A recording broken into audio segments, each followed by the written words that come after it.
It is the most important issue, in my view, in human history. It's not merely that we're not alone, but we have never been alone. As I said, it's lucky I didn't end up in jail, because I drove my friends up the wall. I pushed my security clearance to the limit. I used to get into classified file cabinets and sort through material and look for photographs and reproduce things that should not have been reproduced. If there had been a threat from these guys, whoever these guys were, right, it would have been over a long time ago. As one of our old generals used to say, they could have cleaned our clock from the very beginning. Because when we started shooting at them, they had a unique way of eliminating all of the electrical systems in our aircraft. That these guys could be walking up and down the corridors of SHAPE headquarters, or the Pentagon, or the White House. Were they? I have always suspected that, yes, they had been. How do you tell Christian fundamentalists that that lovely man from Galilee 2,000 years ago was a part of that program? He met me and he went over to the vault and he pulled this thing out. He said, threw it on my desk and he says, "Hey, this will wake you up. Read this." It was the assessment. He said when the old man read that story, or with that report, the assessment, he says it hit him like a truck, hit him like a ton of bricks.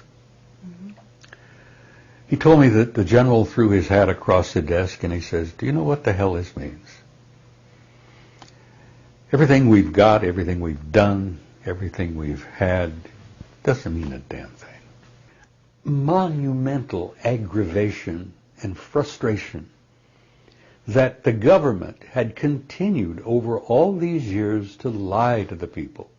A real hero, a real hero in a lot of people's eyes, because you came forward at a time and said, "I signed an oath, but, it doesn't matter.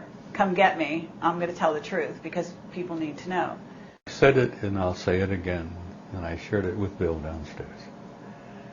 I believed from the very beginning, and I still hold deep in my heart, that this is the greatest story in human history. This is a story of who we are, how we came to be here, what kind of a species we are, and where we're going. It is the most important issue, in my view, in human history. It's not merely that we're not alone, but we have never been alone.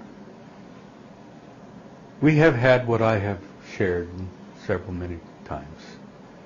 We have had an intimate interrelationship with advanced extraterrestrial intelligence from the beginning of human history. And that is dynamite. And I've tried to share what I've learned, and I told Bill earlier, I will tell you what I've seen, what I've learned, and what I've concluded. And this will probably be, I really sincerely believe, that this will be my last interview. So I will share with you things that I strongly believe and strongly hold, that even today, it's the greatest story in human history. It involves who we are. It involves what we are as a species. It involves how we came to be.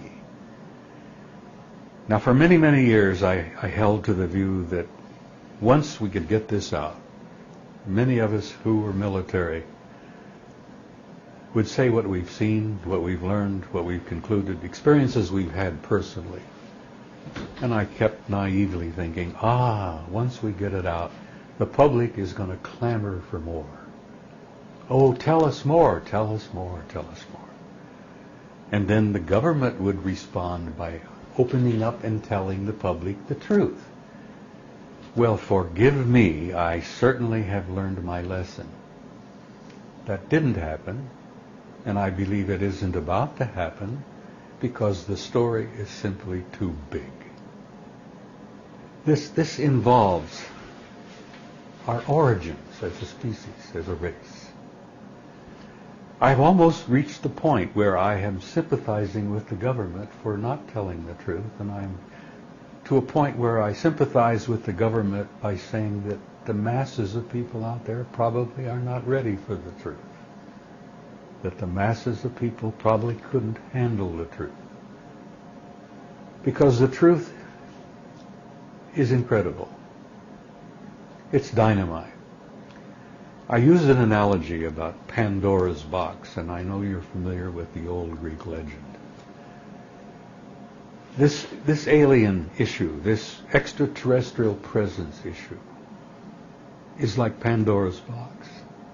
You can't open it just a tiny bit. You can't just tiny lift the lid and let just a little bit out. Because if you open the box, boom, everything's going to come out. The masses of people are going to demand more, more, more, and more, which I believe they have a right to. But that mass of information and fact is going to be earth-shaking, literally earth-shaking. Wouldn't you consider yourself something of an ordinary person? I mean, obviously you're fairly extraordinary.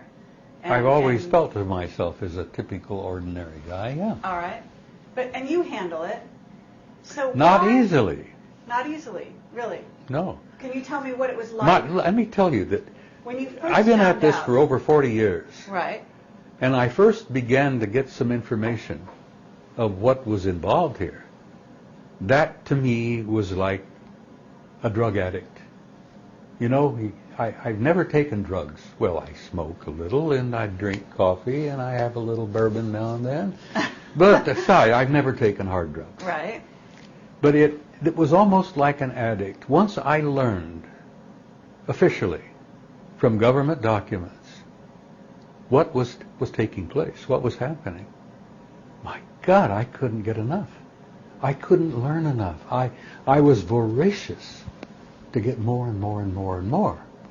And I became a nuisance to my friends. It's a wonder that I was able to retire honorably without ending up in Fort Leavenworth, which is a disciplinary barracks, by the way.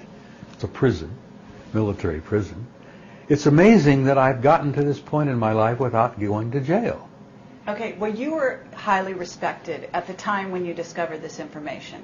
Would you say that in your career as a military? Yeah, I had been given a cosmic top secret clearance, which right. was and still is the highest security classification that NATO has.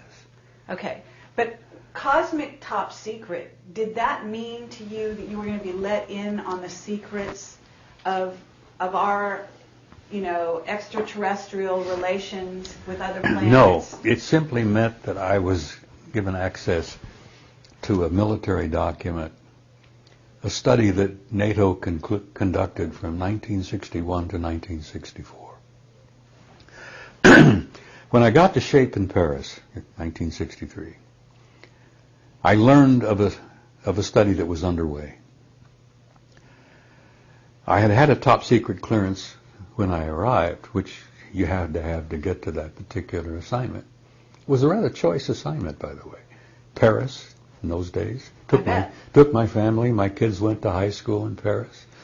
It was a choice assignment, and not everybody got that assignment. You were selected, and you were analyzed, and you had to have so many little pluses in your box to get that.